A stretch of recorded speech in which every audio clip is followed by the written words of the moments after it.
for this team. ROCCAT on their side with a new coach as well. You see Yamato Cannon prowl in the background.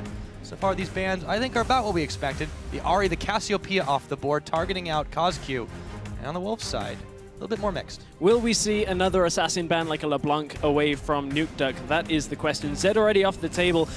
Nidalee has fallen off in favor with a lot of junglers now. We're still on 5.6, so didn't undergo those nerfs. The problem is it's Kirei they're trying to take it away from. He had a brilliant series of games against Origin where he put in the regular season a Nidalee performance, managed to get a win there, and it's not the LeBlanc ban. No, it is not. They decide to get rid of the Gragas. That will prompt ROCCAT to very quickly pick up the Hecarim for Overpow. We'll see what the Wolves Academy answer with right about now. Yeah, this is a little bit curious. I think they're almost daring ROCCAT to take the LeBlanc. Almost. But one big thing right now with this Hecarim pick, if I'm not mistaken, Overpow never played Hecarim in the regular season at all. So this is Overpow's evolution here into this series. We know Overpow struggled a little bit in that top lane. Now he's coming back with a lane bully. Wolves Academy, on the other hand, though, they've picked up two fairly early game champions for themselves. When you look at a Thresh, always has lane presence, and the Rek'Sai now for Kirei out of the jungle. Yes, absolutely. But ROCCAT, they answer right back. They pick a Lulu very quickly, and the Urgot. This will be a very, very hard to break through front line for this team. And we're already starting to see, not just in ROCCAT's side, or not just in Overpow's side, but all of ROCCAT, the changes that are coming through. Who knows how much of a hand Yamato's had in that, but they're definitely changing since we last seen them. Bit of a touch of an unfortunate joke, but if you remember a lot of ROCCAT's regular season games, in the late game, Woolite started to get caught out a lot. That's not going to happen so much if you're on a tank like Urgot. Definitely get the damage reduction, build towards tank. We'll see if he can scale into the late game. But talking of scaling, Morsu's got his hands on a very late game champion. Yes, indeed. As we saw in that last series, Werlib will never get his hands on that champion, but Morsu will this time around. Vizility also goes ahead and grabs his Lucian. So Wolves going for a little bit of an all-around bridge, trying to put it all on the back of Jax at the end of the day. We'll see what ROCCAT answer with. They still have a flexible choice with the Lulu. Would not be surprised, though, to see Vander on that Annie pickup. And we'll see what they take in the jungle, too. Sejuani would work some serious wonders with this composition that's all about diving in. Yeah, it would do, and we still could see that Lulu flex down to support. Looks like they're looking indeed for the Annie, and do indeed lock the Annie. So that will be a Lulu in the middle lane with likely Sejuani. Yes, it gets locked in. And one thing I want to touch on, going back to Morsu's Jax, 2-0 in the regular split for Challenger with that Jax. We'll see whether Morsu can continue that undefeated run. We will indeed. Now on the Wolves Academy side, they have one more choice. We'll see what CozQ does go with. He was the brunt of many a ban from ROCCAT. We'll see what he does lock in. Definitely has some options on his side. And CozQ as a player, when you look at him, he's very confident when it comes to his mid lane matchups. He's always saying, I can win 1v1, I always can. Didn't always work out that way, but he's a bit of an assassin player a lot of the time. And the Lulu play here from Nukeduck, which is so far away from assassins, is going to be difficult now for CozQ on the favored LeBlanc from Nukeduck to burst through. This is going to be tricky if CozQ doesn't get a good lead on this game. Yeah, talk about giving yourself a bit of a handicap, too. It's just a little bit rough. Nukeduck is not only on a very safe champion in Lulu, as you were saying, but he knows this inside and out. He knows this matchup, and I'm really curious to see how that mid lane does go. But, you know, CozQ, there's got to be a reason behind this confidence. And the mid lane is a piece of the puzzle here, because you look at a Jax, you need to buy time to get him further into the game. That's what a Lucian and a LeBlanc will do with a Rek'Sai. So Wolves Academy should have a strong enough mid game to get Jax into the game as long as they don't fall too far behind. The problem on the other side, however, is look at the engage that comes out of ROCCAT. Hecarim, Sejuani, Annie, then you can get the position reverser. There's just so much that could catch out the Wolves Academy. The ROCCAT could very quickly build themselves a good few fights in the mid game. Yeah, and that we'll have to see if ROCCAT decides to go for, you know, slightly different gameplay than choices that they've been making over the course of the split. This is obviously a very different composition, so you would think that's what they go for. But the Wolves Academy, they're very much hoping for this to be a scale into late game, get the Jax. So we'll have to see how that goes. But why don't you guys tell us how you think this one is going to go? If ROCCAT can defend their LCS spot, go ahead and tweet us at LOL Esports. You know the hashtags. It's ROC win or CWA win. Get into first game right now. We're loading up onto the Rift. I think this one will be very explosive, and the longer it goes, that Jax is a ticking time bomb, Stress. Ticking time bomb for sure. One thing is for sure, though, one LCS team retained their spot. Can a second do it? That is always the question when it comes to the promotion tournament, and we'll find out shortly. Here we go on to the Rift. ROCCAT have definitely had a lot of time to think about this matchup. They chose Copenhagen Wolves Academy, being the higher seeded team, so they definitely knew who they wanted to face in the promotion tournament, and all comes down to a best of 5 here to determine who will be in the LCS Summer Split. And the funny thing about them choosing Wolves Academy is I actually kind of agree with ROCCAT on this. I feel like the only position that ROCCAT don't have in their favor could potentially be that top lane. But Overpow looks to have fixed a lot of his difficulties with champion. He was going to a lot of AP champions, a lot of Maokai, that kind of thing. He's now on a Hecarim. Yeah, and this is a champion that should do quite well in lane. Morsu, of course, does know his way around this Jax as he takes a counter-strike. Overpow can push back just a little bit, but he can return some damage. The Flask will keep him nice and healthy in that lane. I really got to think that Copenhagen Wolves Academy will be pressuring Overpow as much. That's what a lot of the LCS teams have been doing. You know, CozQ, they were saying that they did their homework on this team. They were prepared like they were not prepared for Origin. And you've got to think that if you want to find a weak point and exploit it on ROCCAT, that's the one on paper. On paper, yes, but a weak point potentially in this game again. As you said, Overpow, but in this game, specifically if this ends up in standard lane matchups, Jax Rek'Sai is actually a fairly strong 2v2 if you end up with both junglers up there. 2v1, you're almost certain to get a kill on a Hecarim with no flash, depending on where Hecarim is in the lane. So watch for Morsu and Kirei maybe to start getting that synergy back up together in that top lane. Right, and that of course begs the question, does Jankos hang out by the top side? Obviously, Sejuani is a little bit of a different beast when it comes to early game jungle pressure in that it's not so much. You want to wait and get your ultimate available to be able to do maximum damage and maximum lockdown. But we've seen a couple of variations of that style. If maybe Jankos has been watching Diamond Procs, we could see some early Man Bear Pig. Maybe we could, although the Man Bear Pig isn't really in this game. It's just the That's what I call Sejuani. I know, but then I that's also Trevor would have a word with you about that, because that's all about the flash. Semantics, stress, semantics. We'll see how this game does go. For now, it is just settling into those standard lanes. Hybrid moving quite far forward onto Woolite. Vizility, the flay backwards. The hook won't go. It's forcing the flash from Woolite.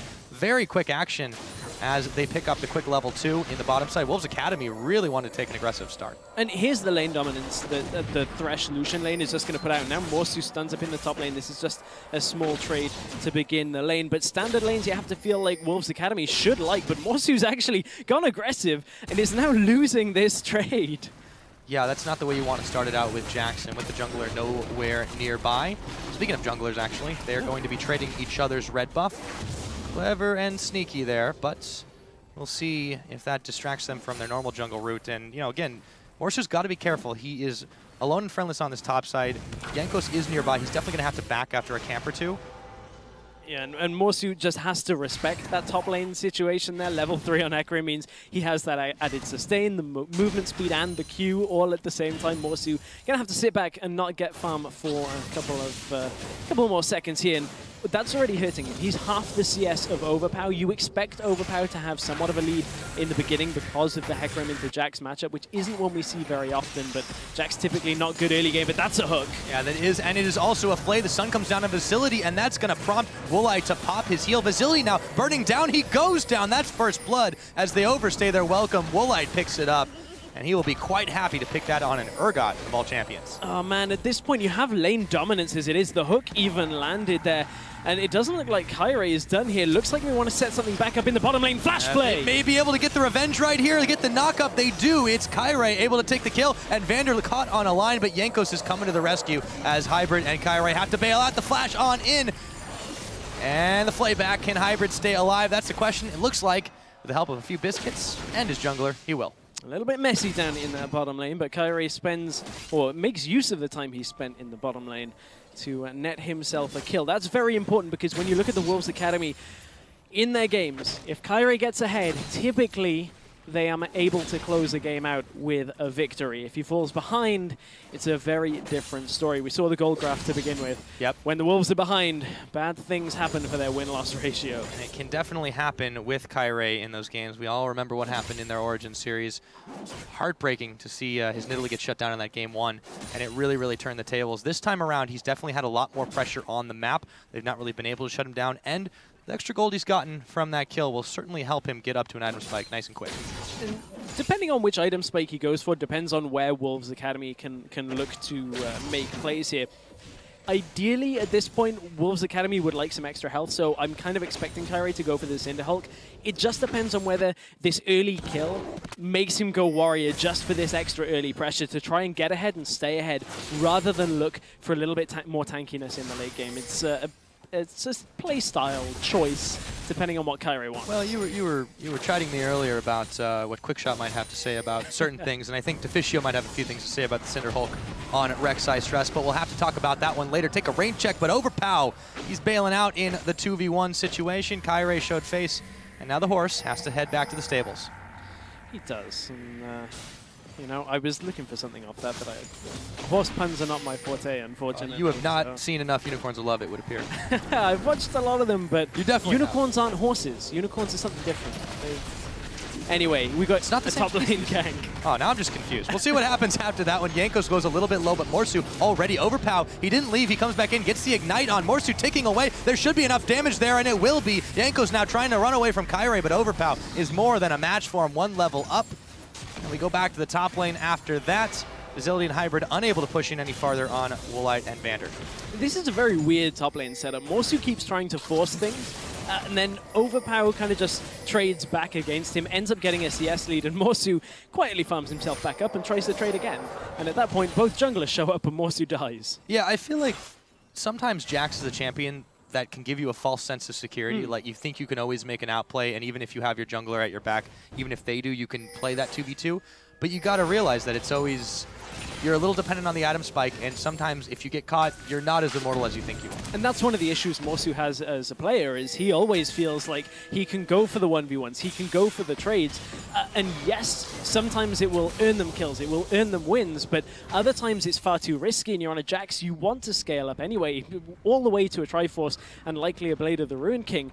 If you haven't got that time, you can't really do that. He's only on the makings of a Phage. Now Kirei goes aggressive, knowing that they have just recalled with Overpow in that top lane, so Kairei's going to look to take something, but the only thing he can find here is a Grom, and both top and jungle here for ROCCAT are closing in on Kirei, so he has to back away.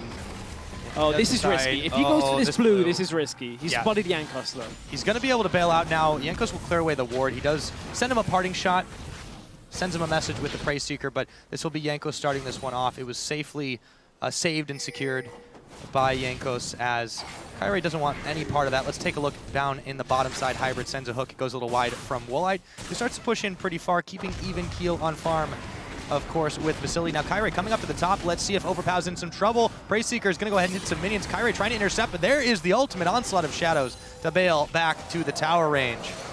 And we were expecting this jungle pressure to be topside. That is exactly what the Wolves Academy are doing. The problem is it's not having a positive effect, really. The only place that Kirei has had any impact is in the bottom lane, and Hybrid now has Vander hooked in, but he's got that stun charged up with him, as you do not want to go in on that death sentence. You could see Vizility just looking at, no thank you. There's an anti-stun, I'm good.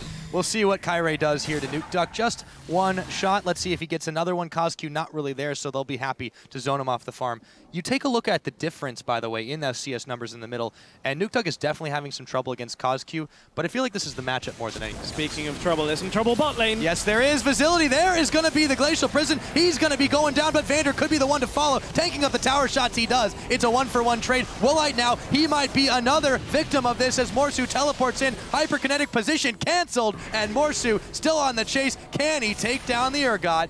We'll have to find out. Oh, has he got Leap Strike? Yes, he does. He is in turret range. There's a teleport after the fact. Overpow looking to come in. Will he target out? It looks like it's going to be Morsu Counter-Strike on him, and he turns his attention to Kirei. Does he have the damage? No, because he's flashed away from, and Overpow is going to get quadruple teamed. Kirei comes up with the kill again. Oh man, Overpow teleports in with no ultimate, no ignite, no kill potential in that situation. 1 versus 3. It was a well-coordinated dive under the turret to make sure they got Woolite. He was so low, no flash, no heal, no position reverses, so he was all out of defenses, and Nukeduck stayed in the middle lane as CozQ roamed down. So that was the kind of plays that the Wolves Academy need to do to make sure that they can get Morsu and the rest of the team into the game. ROCCAT got drawn into a very aggressive situation that they really didn't want after those stuns landed under the turret.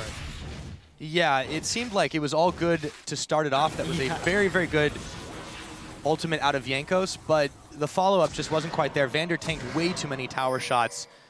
And, you know, this is, I feel like, honestly, a little bit hallmark ROCCAT in that one of the reasons they play so passive in the early game over the course of the split is they would make plays like that, it would burn them, and then they would just say, okay, back off, we're not going to do it again. One thing that bottom lane roam from CozQ did let Nukeduck do is farm up. We've just highlighted the CS difference. Now it's just about even in that middle lane, only an assist gained for CozQ. So Nukeduck will be sitting fairly pretty right now when it comes to his lane. And of course, the Lulu's never really looking to kill a LeBlanc, but a hook in the bottom lane might put Woolite in the death chamber. We'll have to find out in just a minute. Nukeduck pops a wild growth on himself as he sees Kirei coming in his sights. CozQ had taken a big chunk of damage, but down in the bot, all is safe for now. We'll have to check back in on that one as Hybrid and Vizility are just trying to poke down Woolite, but what they don't know is there is a wild Jankos hanging around the corner. Hook lands on Vander as Jankos does reveal himself. They ping him out. Kirei nowhere near to be able to help out in this one, so it will have to be a passive Copenhagen Wolves Academy bot lane for the time being. Kirei once again, though, going into that top side jungle, looking for another play here, perhaps. Looking for mid lane. They do not have an ultimate available on Nukeduck. Does still have his flash, though, so it is still going to be very difficult to actually get in here. I'd like to have actually seen Kirei just look to counter jungle, now that they know that Sejuani is bottom side. That's, in fact, what he's going to do now. So a little time wasted, but Jankos the other side of the map doing exactly the same thing. Precisely. So once again, the junglers both pretty much in sync with each other, just decide to try and trade things out. You take a look at Kirei. I guess you were right here. He does go ahead and pick up the Cinderhulk enchantment, but we'll talk more about the items later. Right now, ROCCAT is starting a 4-man dragon, and there is no response from the Wolves Academy. Absolutely no response. And Overpow is about to get ganked in the top lane, but he does have his ultimate available. So this is going to be dragon for theoretically nothing. Overpow is just going to ult out if he even needs to. Yeah. Actually, he's going to try to actually put a little bit more damage onto Kirei. He does take a serious amount. There is, of course, the Bilgewater Cutlass available, but what is a slow to a horse? What is a slow to a horse? Not much, that's the answer. What is a horse to a king other than a vehicular mode of transport that isn't a vehicle? It's a living mode of transport. Yes, actually that is quite correct. But now it's a push back to the game. Top lane, exactly. Copenhagen Wolves Academy now looking to get some damage onto the top lane tower. I don't think they should be able to get this because Jankos is on his way up. Both ultimates still available. So the early game 2v2 you have to respect out of Jax and Rek'Sai. Rek'Sai's actually just left Morsu alone. Morsu getting greedy for this turret. Yep, he missed! To the tunnel, and then he turns his attention to Overpow. It's a 2v2 in the top side, but that's a serious amount of damage after the Glacial Prison lands. Morsu is going down, and Jankos is coming up with it. Overpow grabs another kill for himself. Kirei falls down afterwards. And you're right, greedy was just the way to describe that. This is going to seed a tower over to ROCCAT as well. Morsu just stayed way too long. Kirei had long bailed out.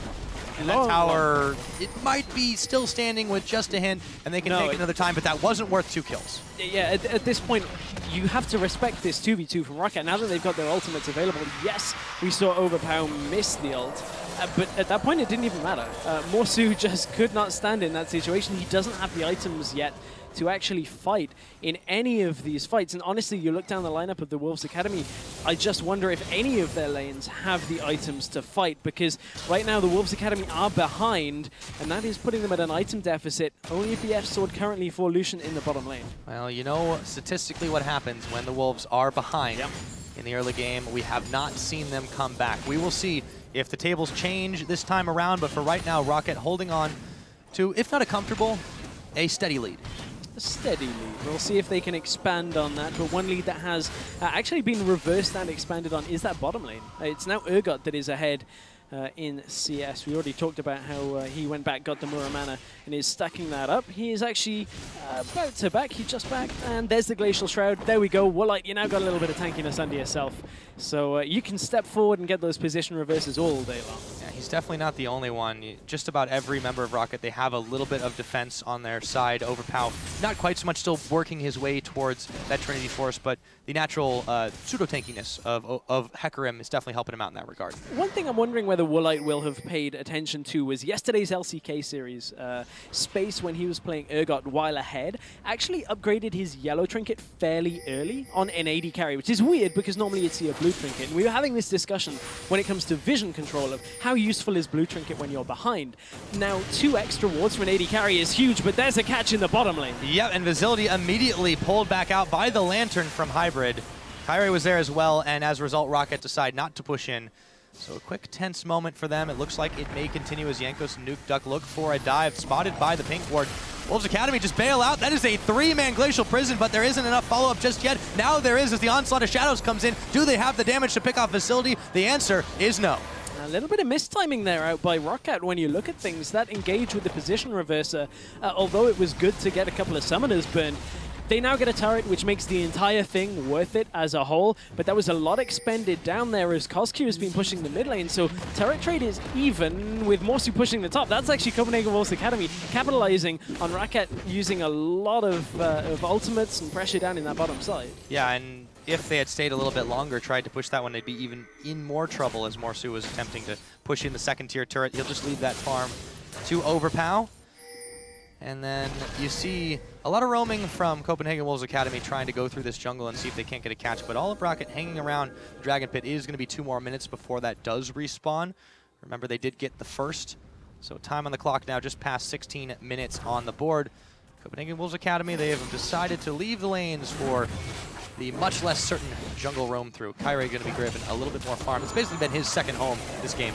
It's been a second home, but in the regular season for Kirei, it was a bit of a deceptive, inviting treat because he got killed a lot in the enemy jungle, but Woolite in the middle lane. Speaking of getting killed, he's going to hyper-connect, position reverse his way with CozQ, who's going very low. A double teleport coming in now as Nukeduck picks up CozQ. In comes the horse. He turns around, comes back again, comes on to Kirei, and Hybrid is there to try and push him off. But ROCCAT still holding strong here. It's a 4v5 right now with CozQ, still waiting to respawn. Turret goes down in the bottom, courtesy of Vizility, but ROCCAT don't care about that. They're busy taking kills and taking towers of their own.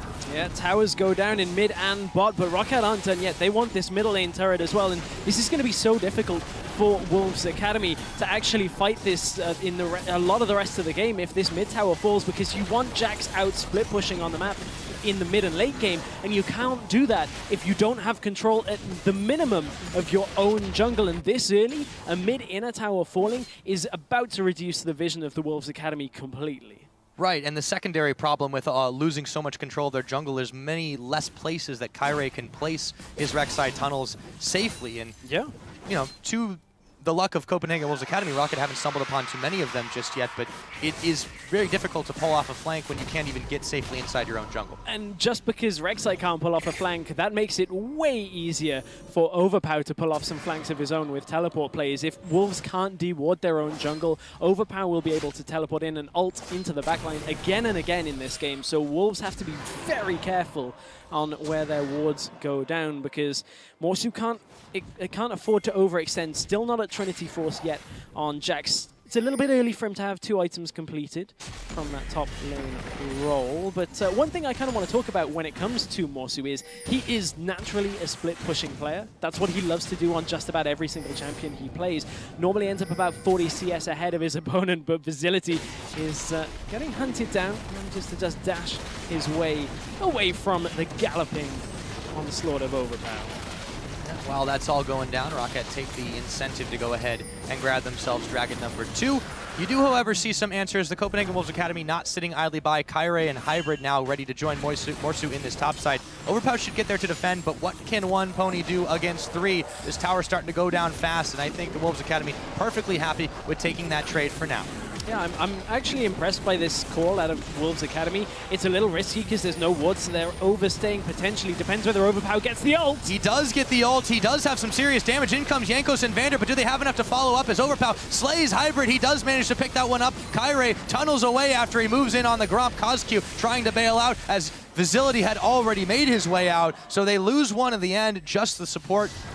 Close calls as they did stay a little bit close for comfort, but it could have been far worse stress. It was a decisive call out of the Wolves. The problem was they didn't have the vision around them in that side of the jungle, and that's ROCCAT's jungle. That's not where you should be. It's always been ROCCAT's jungle, as comfortable as Kyrie's been getting in it. That's right. You cannot underestimate the amount of damage that they can put out when they find you. They will put a wallop on you on that side. And now they do get out with just a loss of Hybrid. Not to see what they do from here. They've got some waves to push back, but they're sending CozQ on the bottom side, which means Vizility and Hybrid can't take over control in the mid. ROCCAT right now don't exactly have a lot to do other than ward up. You look at it, there's 3 lanes pushing into the enemy team. They're not grouped up, so this is their time to kind of farm up a little bit here out of the jungle and get a lot of wards down and then group up together again. Overpow still no teleport for about a quarter of the cooldown, about a third actually looking at it. Morsu's teleport is available. I don't really expect him to split push with that vision in the river for ROCCAT right now, but it always will be an option in Morsu's mind. Yeah, we'll have to see if he decides to use it to that end. I can't help but feeling that Copenhagen Wolves do not want to fight. They've definitely shown that one sign of danger, one sign of ROCCAT, and they just decide to move away from it. The problem is there's so much mobility on this side of ROCCAT. They will want to hunt people down. Thanks to Jankos, thanks to Overpow, they have the ability to do it. And if they get close enough, Vander can just flash tippers on their face. He's not got that available right now, but by the next time the Dragon comes around, that will be available naturally, of course. You could see a feint at a Baron play from ROCCAT. They want to draw Copenhagen Wolves Academy out into the open. We'll see what happens here as Woolite. CozQ going very, very low there. He turns some damage around. There is the passive popped. CozQ moves in on Woolite, but he's just very, very tanky. CozQ's going the wrong way now. This could be some trouble. Oh, Jankos is here. Oh, he lands the ultimate, and that will be a pickup for the Boar Rider. Jankos. It's a distraction, though. Look at mid lane. Look at mid lane right now. The Wolves are already pushing. They don't have the minions, but the other key factor here for ROCCAT is they can only really fight when their ultimate's available, and Wolves Academy a little bit too scared there because of the impending Vander coming down there. Without that minion wave, there was not a lot the Wolves Academy could do. Right, and this does speak to the mobility. There were 3 or 4 on the top side, or closing in on the top side. They really only needed Jankos to take the kill, but still the Wolves Academy just didn't want to get anywhere near. Now Kirei trying to back away from the incoming ROCCAT team as Overpow leads the charge. He will make it away for now, but will they chase him on the way through? That's the question. Jankos seems to be making for that general direction. It could be a smite fight over the blue. No, the Wolves Academy are just going to give this one up. I wouldn't want to fight Jankos in a smite fight right now, but Kirei's got a Lantern Insurance. It's going to go over to Jankos nonetheless. It will, but at this point in the game, ROCCAT don't have Sejuani ultimate available, but Woolite is about to come up. If Overpow can get himself into the fight as well, it should be okay, but ROCCAT are kind of ult dependent. They are quite a way ahead though, so do have a lot of damage in their composition right now. But there is a lot of wave clear on Wolves Academy when it comes to that culling being available. Just spent very good buy Vizility right there. And when you take a look at that, you can talk about how worried these guys are, but the proof is in the pudding right there. A very early Quicksilver Sash on to Vizility. We'll see if he has to use that quickly as ROCCAT pushing in on the tower. Copenhagen Wolves are just backing away from this. That's given up. That's an insanely fast Quicksilver Sash. Normally you don't even see that in a game, even if it's desperately necessary. And this is on a mobility-based AD carry, Lucian. And it's normally after the second item. Overpow dodges the hook, but that's how much crowd control is on the ROCCAT lineup. Every single member of the ROCCAT team has some kind of crowd control. CozQ, however, he's taking a split push, man. Not the only one who can split, but he does get a little bit spooked, backs away as a few members of ROCCAT take their back to base. He sends a few minions to crash up in a wave against that inhibitor turret. So Copenhagen Wolves Academy, well behind, they are definitely not rolling over and letting themselves be beaten by this ROCCAT squad. They are trying to force attention wherever they possibly can. Dragon is available in another minute. Copenhagen Wolves Academy, if they can, they could sneak it, but ROCCAT, they've definitely showed exceptional control in this game so far of that particular objective. I mean, when you look at ROCCAT throughout the season, I don't want to go too far on this, but ROCCAT, that's never really been their problem, was actually competing in the games. The problem in at least the lower half of the standings was when ROCCAT were facing teams that they were fairly even with, was actually closing the game out. That was where ROCCAT really struggled, and that's when Woolite kind of would get caught out from time to time. So, I mean, it's not too unsurprising that ROCCAT have a lead here, just will they be able to close the game out? That is always the question when talking about ROCCAT, but this time around they have a comp that, even if that does happen to them, if Woolite does get caught, as you mentioned it, the Urgot is just not a champion that really even has to be the focus for Copenhagen Wolves Academy. There really isn't a single easily blow-upable target outside of Vander, and even if you take down Vander, fine, you've neutralized the Tibbers. If it's already down, it doesn't matter. Yeah. Those remaining 4 members can still do so much work. Again, as we said in the beginning of the game, it's all on Morsu if they can get to this late game. They want to utilize him. He does have the Trinity Force and Blade of the Rune King to be able to split push, but he hasn't been doing it. There are too many waves crashing against Copenhagen Wolves Academy. Yeah, and meanwhile, down in the Dragon Pit, two-man Dragon being done out by ROCCAT, and it's all because of the warding they put down early, managed to prevent Wolves Academy from getting anywhere near the Dragon Pit, so that is a very easy third Dragon for ROCCAT in this game. Yeah, and they will get the mobility that comes with it. We'll see what CozQ can do on this top side. It just seems that even if they do get to that late game scaling, imagine with 0 dragons facing down number 5 from ROCCAT. That's the way this game has been trending so far. And ROCCAT aren't leaving too many openings for the Copenhagen Wolves to really push in anywhere. You can see CozQ's forced to back off on the top again. There's a slight issue for ROCCAT though. Morsu just got his Blade of the Ruin King and has a Trinity Force. As soon as he gets level 2 boots, he should be able to sit up against Overpow fairly confidently. It kind of depends on ultimates being available, whether he can land the stun. And that Ignite that Overpow has does add to Overpow's dueling potential when it comes to actually getting a kill on a low health. If he was running that Red Smite, it would be even more of a problem for Morsu. But at this point, Morsu is a bit of a danger. Somebody has to be able to duel him, and the later this game goes, Morsu is not going to be too unhappy of sitting in a 1v1 lane. Copenhagen Wolves Academy, they opt for the safe move for just a minute, hiding in the brush, but I feel like they could have gotten some serious damage on that turret. Instead, they play a little bit more passively. They clear the crab away, but there's not going to be a dragon there for a while. We'll have to see what happens as ROCCAT, not sitting idly by again, just pushing out the waves in the mid. Copenhagen Wolves Academy want to try and get someone into an uncomfortable situation, maybe grab a catch, but they're definitely not interested in taking a straight fight, especially not with gold deficit they're currently facing, not to mention dragons. One of the problems ROCCAT have had right up until this point as Vander's laying topside wards is that they got that mid tower down nearly 10 minutes ago and haven't really used it from there. Kirei will take that one away, but they haven't really been able to use that tower being down. ROCCAT haven't really grouped. They've kind of let Copenhagen Wolves clear out a lot of waves just on their own in the side lanes, which has actually turned a lot of the CS difference on its head when you look at it. Now Lucian up on CS against Woolite. Jax has a fair amount of farm himself, as does LeBlanc. So ROCCAT haven't really done anything with that tower being down. They need to start looking for other towers and try and push that lead. Yeah, so they're sending 3 members topside. There's still some defense here from Copenhagen Wolves to try and push them back. To their credit, they have been pushing in sideways, but you're right, they haven't been pressuring Copenhagen Wolves, and they haven't really been using their advantage to build it into an even larger advantage. The investment just hasn't really been there. But they have been able to get dragons at the same time. And that's going to be a very key factor, is the closer they get to that 4-5 dragon point where they force Copenhagen Wolves Academy to come and fight them, that's going to be problematic. Now this is a very imposing team in front of a tower when you look at it. As long as Sejuani has an ultimate, and Annie has an ultimate, and Hecarim, you can just sit there and say, you cannot defend this turret because we have too much engage potential. Here's the 1v1 though. Yeah, we'll have to see how this one shapes up. Overpow sitting in a lot of minions, but now Morsu going a little bit low as well. Overpow getting taken pretty low. He's going to have to ult his way out, but the flash and the jump. Does Morsu have enough in the tank? He's only got 2 legs, and Overpow seems to be outrunning him right now, but the pony is being chased away. He is being chased away. I want to kind of see. I wonder when Morsu actually used his Blade of the Ruin King very early on in that fight. So as soon as Overpow got his mobility available again,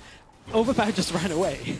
There was no real way of Morsu catching him, but there's the 1v1 potential that Morsu is going to look for at every opportunity in this game. A Jax will most certainly be a Jax as long as you've got the items to prove it.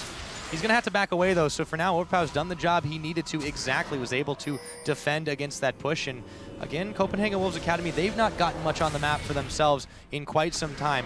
Not keeping too far behind in gold. Yes, it's 4,000, but at 29 minutes, it matters far less than it did 10 minutes ago. It does matter a little bit less, but as this game gets longer and longer and those dragons start ticking up, it is only 2 minutes until the next one. If ROCCAT secure this one, Wolves Academy are going to be a little bit worse for wear here. They can't really afford to let a 4th dragon go over to ROCCAT, so they need to get wards down in the next 30 or 40 seconds here around the dragon pit, force ROCCAT away, but we've already talked about it. ROCCAT have got the majority of their ultimates available. There's no real way for stepping into a choke from the Wolves Academy. They cannot get baited in just trying to secure a dragon, because one dragon here could cost Wolves Academy very dearly if Morsu can't do something else. It's round 2 for Overpow. Round 2 fight, but Nukeduck has joined the party, and that is a very big horse. 1v2 is not fair. Kirei is going to come and even up the odds, but they'll decide to declare a momentary ceasefire. ROCCAT, however, seeing that ultimate, turning for Baron. I like this call here because Nukeduck should be able to just waste enough time. Kirei doesn't have an ultimate available either, and ROCCAT right now, not so much uncontested on the Baron. It depends on where Vizility and Hybrid go and how they can compete against this, but this is fairly slow Baron right now, but it should be there. It is a slow Baron, but there really just isn't an answer right now. Everyone's focused on chasing down this Lulu. Nukeduck, he might be able to get himself into execution range. It looks like they should be able to tap him, knock him down, but still, as slow as this Baron is going, ROCCAT, there's nobody there but Hybrid to defend it. He's at the fountain. I can't believe this. There's the hyperkinetic position reverser. Woolite pulls Hybrid in. That's going to be the Baron going down. Jankos secures it. Hybrid will be the cherry on top as they start chasing through. Finally, Nukeduck goes down. That was the deepest Lulu I think I've ever seen. I really think that is, but that is completely worth it if you are on ROCCAT right now. So not only are they imposing standing in front of a tower with all of their ultimates available, now they've got the Baron buff on top of that, and that will shut Morsu down. Now all you've got to do is, I guess, wait for the TP to be available for Overpow for some extent, but now you just kind of sit in a lane, and Morsu cannot split push against a Baroned up team. The turrets will die too fast in front of ROCCAT, and that was just good decision-making once the Rek'Sai ultimate came through. Here's actually the Baron getting taken down by ROCCAT, and the teleport came out from Overpow. Meanwhile, on the bottom side of your screen, you can see that the Wolves Academy have taken the Dragon, but it's Dragon for Baron. I think ROCCAT will take that every day of the week. They certainly will, but on the flip side of the equation, Copenhagen Wolves Academy needed to get that one on the board, deny as much as they can so that they can prevent that eventual 5th Dragon and get to the later stages of the game where they really want to be. Yes, CozQ won't be as effective. Yes, Vizility won't be as effective. But if they're putting it all on Morsu to begin with, well, they have to be able to stall this game out. We'll see what they're able to do here, throwing the minions away as Baron empowered as they are. Yeah, and ROCCAT stepping up to the plate here in front of the base. Ultimates are not quite available. Jankos still waiting on his. Vander does have Tibbers. One thing is, Vizility has 1.5 items, or 1 2/2 of items, at 32 minutes into the game on an AD carry. That is so far behind right now when it comes to damage. They've hooked in Jankos, but he's very tanky. Yes, and he's got his ultimate spent on Morsu. Hyperkinetic position reversed. They look for Nukeduck. Do they have the damage? No, they don't. Morsu is already going down. Jankos and Nukeduck may be blinking, but ROCCAT is still standing strong. They should be able to knock down the inhibitor turret, heading onto the middle inhibitor. Copenhagen Wolves Academy have nothing left in the tank. Vizility runs away, tail between his legs as he has to pop his heal. Woolite was chasing him down, and ROCCAT get everything they wanted and back away safe. And that was with Jankos' ultimate not really landing on anybody. It flew all the way up onto the top side of his screen, but ROCCAT with the Baron, with the lead, are in full control of this game. And Urgot, Woolite has now picked himself up a more of Malmortius to go alongside that Frozen Heart. So again, no need to be caught out when you can catch the enemy out and put yourself right in them. Yep, it seems to suit the way Woolite wants to play this one, and there is no fear whatsoever for ROCCAT. They have the Lulu ultimate in case they do have any of them getting caught, but you can see how tanky just about every one of these members is. Vander, as long as he's able to get the Flash Tibbers down, that's perfectly fine, and Copenhagen Wolves have been completely ignoring him this game after the beginning of it when they focused a little bit in the lane. And speaking of Woolite, because I feel like I've maybe been a tad harsh on him at this point.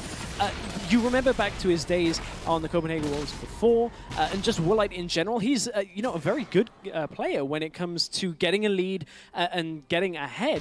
It's only been a couple of blips here, and again, we're seeing now in this game, 3-2 and 3. Woolite is having a good game here on Urgot, and we'll see whether he can continue that through this series. Yeah, it's very easy to write off an aggressive playstyle as you know, someone who can get caught a lot. That's just a risk that you run, and I feel that highlighting the Urgot choice, as popular as it's been now, it just really fits that style. He wants to be a forward player, which is of course difficult as an AD carry, and this makes it work. And it turns a quote-unquote weakness into a major strength here. Now, if you're inclined to step forward with an ult like this, you can definitely do some work. Hybrid is already down. They're going to try to pick off CozQ. He should be able to make his way away. Morsu in the middle of them all, but this isn't where he wants to be. Wants to be splitting out. Woolite gets himself wild growth. Kirei now going low. CozQ dueled out by Overpow. Vizility having little to no impact as he's chased back to Fountain. Inhibitor number 2 now going down. ROCCAT, they are looking to start closing this game out. 34.5 minutes in, a commanding lead for them. as they push Copenhagen Wolves Academy further and further back into the base. And this is going to be ROCCAT's game by the looks of things. It's going to be Nexus turrets going down as well. Wolves just do not have the damage to fight this major tank line. Big tibbers onto Kirei. They take him down. They're losing members by the second inhibitor. Nexus turrets, I should say. One's already gone, the other's gonna fall. They've got minions at their back. That's gonna be game. GG #1 to ROCCAT, and they're only 2 away from retaining their LCS spot in the summer. It's gonna be easier said than done though for ROCCAT, because let's take a look at it. ROCCAT looking very strong in the game, forcing objectives when they could, making sure they stayed on top of dragons in the early game. You look over at Copenhagen Wolves Academy though, they, in the early game, were fairly decisive. They put the kills onto Rek'Sai early, trying to get Kirei a lead, but they just fell behind. And we highlighted the stats in the pregame is Wolves Academy, when playing from behind, very, very difficult. In fact, they've never come back from being behind in the entirety of the Challenger Series split. And that continues now. So they did fall behind. They weren't quite as behind. It didn't snowball out of control until the very end there when ROCCAT just were able to take massive fight after massive fight. But also a big credit to Woolite, because he did exactly what he needed. He got in the front. He was able to launch off an insane amount of Acid Hunters and then basically just wait for someone to get close enough to position reverse. And the rest of ROCCAT did exactly what they needed to. So very good synergy there. You can see them. I feel like the time off, it's done them a lot of wonders against this Copenhagen Wolves Academy squad in game #1. It really has. And 4-2 and 5, Woolite having a great game in that. Did exactly what he needed to. Also, Jankos, maybe back on form. 3-0-7 on Sejuani, certainly his champion. If you're the Copenhagen Wolves Academy now, what do you change up in your pick ban phase? To me, I don't feel like their bans were too bad in that game. I think you got to get rid of the Hecarim. Sejuani was a choice, but the Gragas, they definitely wanted to make sure they didn't give that one up. I feel like Hecarim is just such a strong pick in general, and Overpow, we talked about maybe sealing some of Woolite's weaknesses, turning them into strengths. It definitely did the same thing for Overpow.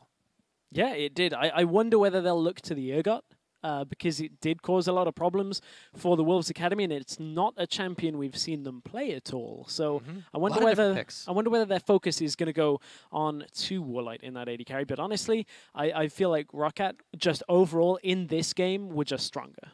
Yeah, and this is what a lot of people have said over and over again. Everyone always says ROCCAT, they're the team, they perform in scrims, but you never know if they're going to step up. And over the course of the split, a lot of it didn't materialize. But here, this is definitely a very, very powerful team. They know what they were doing. Not without error, they made a few mistakes, but none that the Copenhagen Wolves Academy could really safely or otherwise punish. Yeah, I mean, that's the problem with ROCCAT, really, is ROCCAT are perhaps have been the Bruce Banner of teams in the EU LCS, in that they're nice and mild-mannered, but the problem is they hulk up in scrims. They need to get angry here on the stage and make sure they turn into the Hulk when it counts. And game 1 was certainly towards that. If they can do that for 2 more games and maybe look to close this series out quickly, maybe we'll rename them to the Hulk. Yeah, well, we'll see how far the rage meter goes. For now, though, we're going to shoot it quickly over to our analyst desk to